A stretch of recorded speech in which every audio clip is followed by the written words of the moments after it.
everybody, and thank you so much for being here and tuning into Deborah Kobylt Live today. I have a guest that I'm so excited to share with you, Tembi Locke. Tembi, thank you so much for being here. God. It's my pleasure. You've done a lot.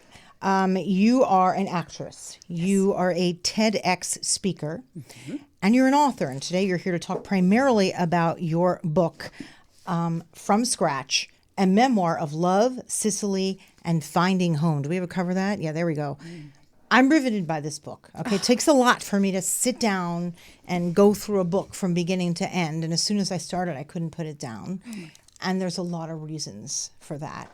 I want you to tell us in your words, what is this book about? Oh gosh, it's funny. I wrote it, and it's still hard to sort of talk about it in a succinct way. But I will say this: it is a cross-cultural love story that has interlacing themes of love and motherhood and forgiveness and family and loss. You say cross-cultural. How so? My husband was an Italian-born chef. I am. That's like so exotic. It is kind of exotic. You're this beautiful African-American woman, and he is this Sicilian-born Italian chef. Yep. And wow, just right there is the makings of a book and a movie, I must say. This has got to be made into a film. We'll talk about that later. Okay. So I meet this incredible man, and I will say, I'm not giving too much away to say we bumped into each other on the street. My life changed. And from there, the book follows our love story through getting married, through his diagnosis, through illness, parenthood, and family. And it follows the first 3 summers that I spent in Sicily with my daughter, our daughter, in a small Sicilian village, his hometown, with my mother-in-law. And we are all trying to figure out how to carry on and connect, right? When the person who connected us was no longer there with us. I get the chills every time I hear you talk to me about this, and particularly reading about your story.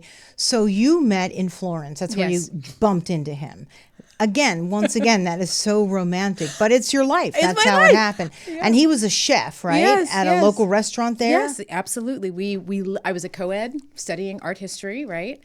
And I'm walking down the street, and I literally bump into him. He must have thought you were just the cat's meow, too. I mean, he says it was love at first sight, and he always said he knew. He just knew, and he went back to the restaurant. He's like, I found my wife. And, of course, they were like, yeah, right.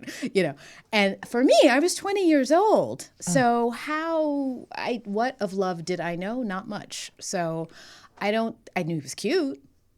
And he could cook well. If you can cook some good Italian food, when you got that going, he's cute, he could cook well. So from then, you were dating in Italy while you were studying, and then, because you're an American actress, then when did you end up in back here in America? Yeah, so I sort of finished my year of studies, went back to Wesley in Connecticut, my university, finished, and then he sort of joined me. We did long distance while I finished college, and then he joined me in New York because I was upstart actress, sort of, working around the corner from Broadway.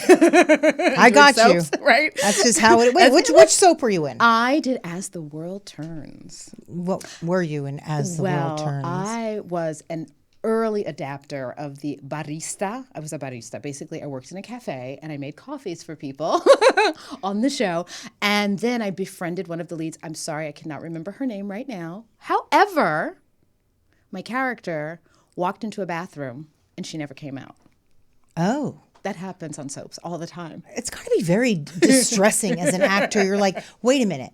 You mean I'm not coming back next week? You just left me in the bathroom? No, but you know what? I have to say, being young and in New York and starting on that show, it was such great training, right? Yeah. Because you also have to learn to be nimble. You have to learn not to be attached to things. And those actual life lessons came to bear not only in my career, but in my personal life, especially as we will talk about later, when Sato got diagnosed. That ability to sort of roll with what comes at you is a skill set that I think I really refined as an actor. I'm still trying to figure that out. Honestly, we were talking about that. Goodbyes are hard for me, even simple goodbyes. Like, see you next week. It's like, talk about being attached. So you learned early on. So then he was in New York with you. So he was in New York with me. So we were there for a little bit, and then I got the call to come to LA. For what?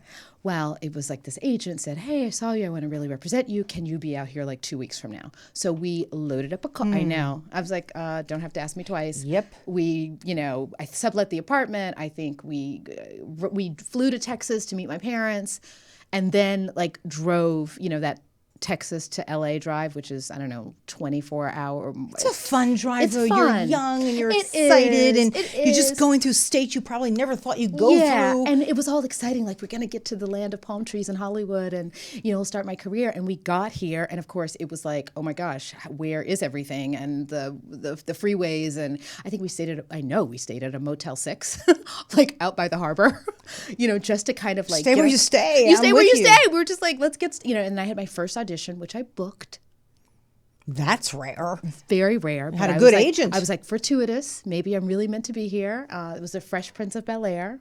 Oh, wow. I know. What did you do? Do we have a I picture of know. her with Fresh Prince? That's so exciting. It was very exciting. I went on a date with Carlton. It's a very fun episode because it's one of the few episodes when Carlton has a life. I love it. Well, yeah, a life and a love interest. And then I wore this like American flag dress on the show because it was like the 4th of July. It is bananas, but it's fun. I love it's such that a fun show. No, it's a fun show. It's And so my daughter brilliant. today loves it. Like, she just cracks up every time she sees Some of those old shows, I mean, not old, but, shows that have been on before, are some of the best written shows that are out there. That's one of them. Incredible. Friends, which I Yes, know you were incredible. also Yeah, on. That's another yeah, terrific yeah. one. So Sato and I, we started that started our life here in LA together. So he sort of sold everything. He had a minor interest in a bar restaurant there in Italy, and he sold all of his shares and came to the States, and we dove in. You got married. You adopted a daughter. Yes. And then how did his family feel about their son, born and raised in Sicily, suddenly in LA with the beautiful actress? I think it vexed them. I think it confounded them. One, and I talk about this a little bit in the book, which is that Sato's relationship with his parents was sort of fractured for a while, especially in his early youth, because he broke with a long line of Sicilian farmers and the way of life by wanting to go to Florence to study and be a chef. And I think that sort of riff between father and son, which is not uncommon in families, by the time I came along, I was the icing on the cake. It was like, oh, she's American. Oh, and she's black. Oh, and she wants to be an actress, and her parents are divorced, and you're in California. I mean, they couldn't wrap their minds around what it. did we do wrong? Where did we go wrong? I don't understand. I'm Italian, so I can do that. So I don't understand. So, There was a lot of not understanding there, and the book really is also about that, about how as families, right, we had to find our way to each other through obstacles, through. Yeah. And you're talking obstacles. We're talking a massive obstacle. Your husband got sick. Yeah. What did he have? He was diagnosed with leiomyosarcoma, which is a long medical term for a rare cancer. Where? It was first, we found it in his knee, in his left knee. It was into the bone. It had metastasized already to his bone. So it's a soft tissue cancer. So for those out there who know anything about leiomyosarcoma, it's one of the rare cancers, and it kind of does what it wants to do. Probably difficult to diagnose. He probably had knee issues or whatever. That's exactly right. Yeah. Now I'm scared. I've been having knee problems. No. Don't go there. No. But no, I'm not. I'm like, wait a minute. So no, okay, it was actually, it was a blessing, and the diagnosis part was a blessing because he took a yoga class with me one day. And he kind of overdid it in the yoga class, and he actually tore his meniscus in the yoga class. I just tore my meniscus. He was being oh dear. Oh no, So, you're okay, fine. So, I know. You're fine. So he tore his meniscus in your and yoga so class. anyway, so he was in pain. So we go to the doctor, and lo and behold, yes, there's a torn meniscus, but they also saw something else. And we got it early, and I think that is what contributed to the longevity. I mean, he was with us for 10 years after his diagnosis, and I was his caregiver for 10 years. And I really think it's because it was caught early, because that's not typically what happens with that kind of cancer. How does it spread through the body then? Because it's soft tissue. I believe it's bloodborne. Oh. I believe. One of the things, two things I'll say about that. One, I'm not a physician. Second of all, we really made it a point as we were going through this, especially early on, not to do a deep dive into things we could not change. Right. All right? Because No, but I all it meant would do like- is raise our anxiety. So I say that because there are things about technically, like if you want to say, how did smart. it travel? How did it if I'd spent my time actually trying to sort of parse out all of that and make sense of to what end, that was energy then that I wouldn't have to be present with him and to love him and care for him. So it's not that I don't know, it's kind of that I chose not to know. I chose to know what I needed to know at any given moment to be present and be available in the best way I could. And I'm prone to anxiety, which is also talked about in the book. Yes. So if I had been on the internet, click, click, click until 2 a.m, I mean, I would have spun out, and there's no way I could have lasted 10 years as a caregiver. No way. What I meant though was by starting in the knee. Yeah. Where does it spread to? It can go to the lungs, it can go to the stomach, it can go to the lymph nodes, it can go in any soft tissue. That means like any soft tissue. But in taking the approach you took, Yeah. I mean, healthy foods, healthy lifestyle, relaxing. There's no doubt. What's the prognosis for this? Because 10 years, it's a long time to live. I don't know, and I'm going to say again, we actually didn't ask. You just didn't ask. You I just didn't said ask. no. I didn't want to hear Noise. I didn't want to hear noise. I didn't Yeah. want to hear anyone's idea of a timestamp. We just knew, okay, we've got to integrate this into our living. Okay, so in how did whatever you way do we that? can. I love that. It's all, by the way, and it's in here. And if you want to tell some stories. Yeah, I mean, I think we just, I mean, look, it was hard. It wasn't easy. I wish I could give like a succinct formula for how to do it. I can only say that I had a dear friend who I write about in the book who said to me, "You're on a need-to-know basis." And she repeated that to me, and I thought, what the heck does that mean, right? And I think what she was trying to say is that don't jump ahead to what you're not there yet. Like I always be like, well, what's going to happen like 2 Thursdays from now or next month or the 5th chemo round? Not there yet. You're on a need-to-know basis, which basically asks of us that we live in the moment. And I have to say, for me, what I found over 10 years being in the moment, that was when I was the most calm. Anytime I was trying to sort of figure out, now you do have to do a lot of that as a caregiver because to a degree you are constantly contingency planning, which for the caregivers out there, they know, like, it's like, okay, so we have to go here, but I know we're going to need at times a wheelchair. Then we're going to need to know where are we sitting. But that's when we different. That's all mentally. You right. stayed present. Mentally, I stayed present while I was also doing some like sort of just brass tacks pre-planning. And mothering your daughter. And mothering my daughter. And working. And working. You had to be a working actor. I know. So it's crazy. it's a lot. It's But a I lot. think just hearing you, other than reading, but listening to you, living in that present moment As best I kept could. you all alive. Yeah. And for him too. Wow. And we did make a pact as a couple that we had to show up for ourselves as married people. Wow. Meaning that we were dealt a hand that we didn't expect. And so within that, there you have a couple of choice points. You can either both go left, right, and lean out, way the hell out, and kind of go to your separate silos of pain, worry, anxiety, fear. Or you can lean into it and find that shared space where you're both, some people like the word fighting it, fighting cancer. Some people say we're just trying to sort of be present with this. Whatever that is, that shared leaning in was what we had to learn to practice. And our marriage got better, deeper, stronger, richer. So he did or did not see, I don't want to give too much away because I want people to write the book, his family, his parents during this time. Yes, he did. Okay. Yes, he did. That's what I'll say. And when he passed, what did it do? Because you can be prepared, I think, for all that, but the day it happens and the week after, how did you deal with it? The year after, whatever. The years, plural. I was not prepared. I don't know that there is any way you can prepare for it. I mean, you can. There's something called anticipatory grieving. I don't know if you're familiar with that. I'm not. So I didn't learn about it until after he was gone. But this idea of you kind of know, there's a sense of impending grief that's approaching because you know when you know someone's in hospice. And so you're grieving before they're even gone. Right. Right? And I realized I was doing that for many years. And in a way, I thought that's what grief was. Until that feeling the that I had. minute- And then when he wasn't here, a whole new feeling, a deeper level. It was immense. It was beyond, I spend a whole book trying to share what that felt like in my body for my daughter, how to move in the world. And it was, you know, there was nothing, even in 10 years of caregiving, that quite prepared me for that.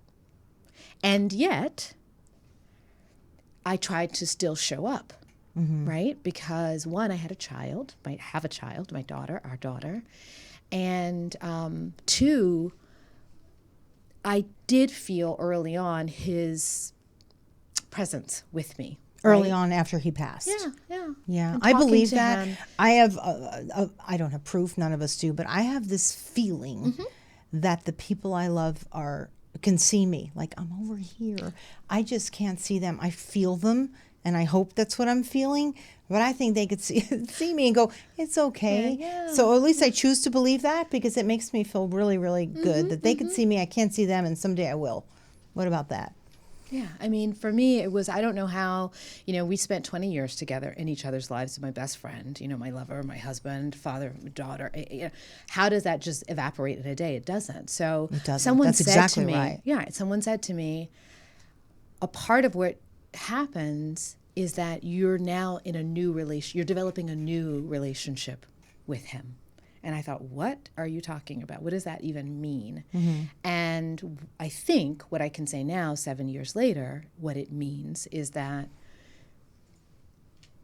I am still finding ways to connect to him, not the least of which is writing this book, right? Beautiful. And keeping him close. And you're that's all I can really say about it. Yeah. I don't know, you know, there's not really, it's bigger than words. It's bigger than any sort of concrete scientific or, you know, even religious or spiritual explanation. It just is. Because what's interesting about this book, and as we spoke, you almost feel a bit of a responsibility, if I may, to help the next person with their grief, their loss, their caregiving, because you know how gut-wrenching it is. And you're saying, I somehow got there. Now, right? Yeah, absolutely. Someone said to me, a mother whose actually child was ill and is caregiving for him, and she said something that I will never forget. Audra Wilford, wherever you are, she said, if I can make it easier for the person who comes behind me, if I can help them skip a few of those hard steps, right, then I will have done something of good. And I remembered that, and it is like an operating principle in my life. Like, if I can just make it a little bit easier, because I know so many people made it easier for me. I remember sitting for a first PET scan that he had, sitting in a lobby, and this woman was sitting next to me. Her husband had been diagnosed like 3 years, and she struck up a conversation with me, probably because she could tell I was a deer in headlights. And she gave me some great pieces of advice, one of which was, she said, when he feels well, do something joyful. To whatever degree you can, just do something. And she said, you know, my husband and I will just get in an RV. They had an RV, and we'll just drive and look at the ocean. Like, you know what I mean? Like, she paid it forward for me. So to a degree, I do when and where I can. And I guess in a lot of ways, the book is my attempt in another creative form to do that. So you pick up your daughter and you go to see your in-laws in Sicily. My mother-in-law, my father-in-law at that point in the book had already passed. Right. And what does she say? What does she do? Clearly by now she has embraced you, or did you really have to? No, we were close. You know, we had sort of done our repair work, if you will, in the years preceding his death. So that was not, it wasn't like, okay, now we've got to like get to know each other or get to like each other. We loved and liked each other. The question really was, how do we sustain this closeness over 2 languages, because she speaks Sicilian, she does not speak English, and I speak Italian, so Italian is our shared language. So how do we hold our connection across language, geography, time zones, culture, generations? Because Sara was really that connective tissue for us, right? So, you know, when she was speaking Sicilian, I didn't get it. I'd say, honey, what did she say? And he would tell me, you know. So now I'm at her table, and she's, you know, going on in Sicilian, and I say, okay, can you slow down? Can you say that to me again? Say it in Italian. You know, we were fine. Everything was starting over. Yeah. From scratch. Now, was it a big family? Were there lots of people around? Because I know when I went to see my family in Italy, and it was like that back from where I'm from in New Jersey, they're just everywhere. and there was always food everywhere. Okay, that's all true. That's in New Jersey, and that's in Sicily. Oh, darn right. I mean, his immediate nuclear family is not large. It's just Right. him and his sister. However, I have a town of people who are all cousins, first cousins, second cousins, third cousins, everybody. And they right? all come out and visit, and then, hello. It's fantastico. It's amazing. Fantastico. And you really got to know each other. The village there. It's just tremendous. No, it's like nowhere, really. No, it isn't like anywhere. And that's one of the things that I tried to bring to bear in the book, to write about, was that sense of to really bring the reader into this small Sicilian town. You did. A place in time in the mountains. It's not the Sicily of the coast, where the big tourists are and the beaches and all that. Although I take the reader there also, because my daughter and I go there during the summers. But really, this one town, right? And the way this town sort of pulled us into its embrace, my daughter and I, over these 3 summers, and helped us sort of heal and renew and connect. And how? Give us some examples. Clearly through cooking. Yeah, food is one of them. Food is one of them.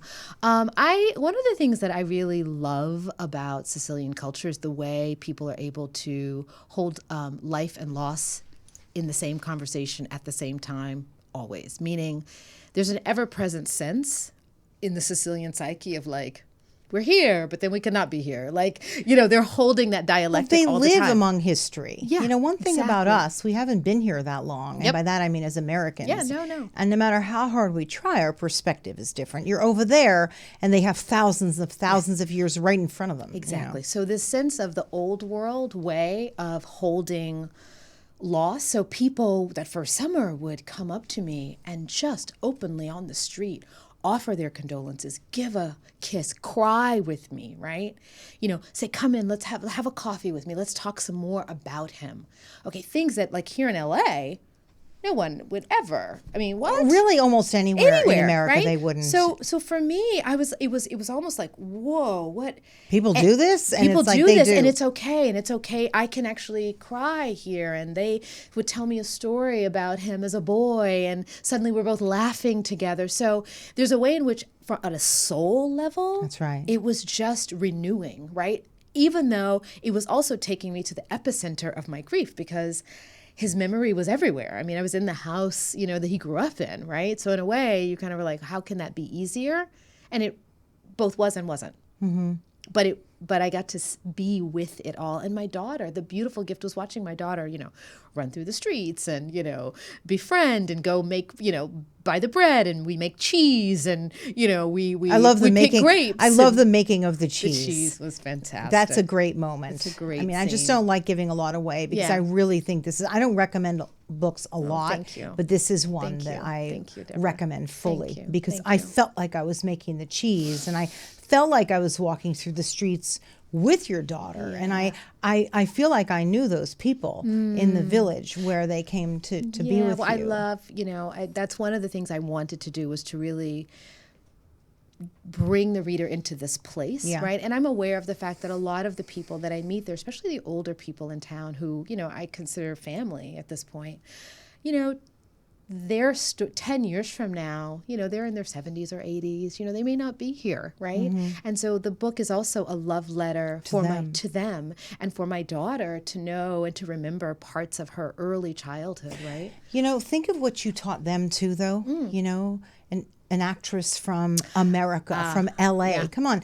What we all hear about actors and actresses, and especially when you're from a small village, it's very scary, and how you turned around their perceptions too. Yeah, because I think actors, listen, I love what I do. I have such a reverence for the work. You're compelled for it. Exactly, otherwise who would do it? Yeah. But I also get the fact that people sometimes think of actors as like circus performers. We're like a rung above, I don't know, whatever. Yeah. So especially in this culture, it was like, she's an actor. What is that? Like, what is she? Is she truthful? That sense of like, that. Well, does she faking everything? I was like, okay, no, there is a mistrust. I know what you mean. There's a mistrust about it, and especially as a woman. And then, this idea of they see actresses on screen kissing people. So then, how can she be faithful to you? It's like it's a whole thing. I get it. Right. The fact that you're African American, I know that this was an issue. But clearly, these people got through it very quickly, right? Yeah, listen, it was more the idea of the other, Meaning, had I been from Milan, would have gotten the same thing. I mean, to a degree, because Sicilians and in that town, it was like the culture is so entrenched, and particularly of that generation of wanting what they knew for their son, wanting what was familiar. So anything that was unfamiliar gave them pause, right? And, yes, being, whatever ideas they may have had about what it meant to be Black also in the world, I'm sure was folded in there, although I don't think it was necessarily always forefront. It was more of like, she's American and Americans divorce. I heard that a lot. Americans divorce all the time. Why would you marry an American? It just gets me thinking, because I told you I went back to Italy over Christmas to find my roots and where I'm from, because my parents did not talk about it a lot. And I never understood why. I'm thinking, okay, wait, do I come from some like horrible family? They were unbelievable when we went to meet them. And I feel like, okay, these are my people. This is where I kind of belong. I love the sense of history over centuries and centuries of it. You can date yourself back. Yeah. Oh, yeah. And clearly that was the fear, because you came in and there was a slight disruption there. But I'm pretty clear now that after you left, they realized how much richer their lives were. Yeah, and we all of our lives got richer. I mean, and one of the things I like to talk about in the book is that family is sort of, it's who you love and it's who you choose. And sometimes it's who you choose to forgive. Right? So for all of us, we all had to go on a journey together. Right? I think, it would be unfair to say that, they were the only ones who sort of had preconceived ideas. I had preconceived idea. I didn't know anything about Sicilian culture or people, right? So we all had to kind of find our way to each other. And some of it was through choosing to sort of really nudge it in that direction. And some of it was a bigger life circumstance that brought us to it. That is very true. Because as you know, a lot of people will say Sicilian, like mobsters. It's like, God, for goodness sakes, really? Me absolutely nuts. Give me a break. It's absolutely nuts. It makes me nuts too. But it sits at the forefront of, pop culture and, the psyche. And by the way, that's not a not real thing, but it's not as present as it was I just think 20, it's 30, 40 years ago. The unknown. People always seem to, no matter when it's from, it could be from hundreds of years ago, the people in the next village, tribe, whatever. Absolutely. It's unknown and they're scared. I feel like globally, the more we all get to know each other, travel, whatever, read about each other, watch, different shows, we all get to realize we're on one planet together, regardless if you're Sicilian, African American, whatever. And hopefully someday. Yes, absolutely. I mean, one of the things that I hope that the book offers the reader is this idea that we are all much bigger, greater than any geography, any, sort of linear, delineation on a map. We are this human village, right? One of the best things about this book are the recipes. Yay! Well, your mother-in-law's recipes. And Sado's too. I mean, listen, you're not married to a chef for 20 years. You're going to write a book about him and not put food in it. I can't imagine your life at home. It must have been very joyful cooking with your husband, right? It was. I think being around people who cook. My parents were great cooks. I'm very sorry to say I did not get that gene. And it's not that I didn't want it. It just didn't get passed down to me. My sister is a very good cook. And there's just such love. I can create other things, but cooking is a little bit of a wait, what? Yeah. But when you do that, and you do it with other people, and it's so much love. Oh my gosh, and Sado was incredible in that way of just sort of, I love to joke about the fact that, he could have 2 cloves of garlic, 4 tomatoes, some olive oil, and suddenly I turn around and I'm like, what the heck? Where did all that come from? I swear, I know that feeling. The magic, the sense of creativity, and really, I think a lot of that comes actually from his Sicilian roots, meaning, sort of the agriculture in Sicily today, all of it, there's no real globalization there. They're not importing stuff from wherever. It's what's grown, right? So you eat what is in season, what's available right then. And if there are 4 things available, there's an eggplant, there's some zucchini, there's some salad, there's a tomato. You're going to find a Sicilian mother or father, because there are many dads who cook too. My father was probably the best cook in our family. Yeah, they will find a way to make 35 dishes out of those 4 things. No, believe me, I know, because I was raised with it. So there's a kind of creativity in it, and I bet you have that creativity in other places. I do. You may not choose to put it in food, but you have it in other. You can't be around it and not go because they can see something that I see 4 things and they see 35. So you're working. Yeah. You know, you've sort of, there's an arc to your grief, right? It's always sort of there. Oh, it's definitely, yeah. It's there, right? Yeah, but yeah. it finds its place in your life. Well, Am I right? You're constantly reintegrating it into different ways. I mean, just even having the book coming out has brought a new, it's brought it up, and it's made me have to sit with it in a new way. It's constantly changing because we're constantly evolving. Yeah. Right? And also because, you know, my daughter is going through the process. You know, one of the things about childhood grief, losing a parent, is that you really are constantly looking forward to the ways in which that parent, or it could be a sibling, or even if you were close to it, isn't a part of the big milestones in your life. Mm-hmm. That's one of the things I've learned as a parent to be aware of for my daughter. So that grief is always with us. It just can look different at different times, and we never know what the triggers might be also.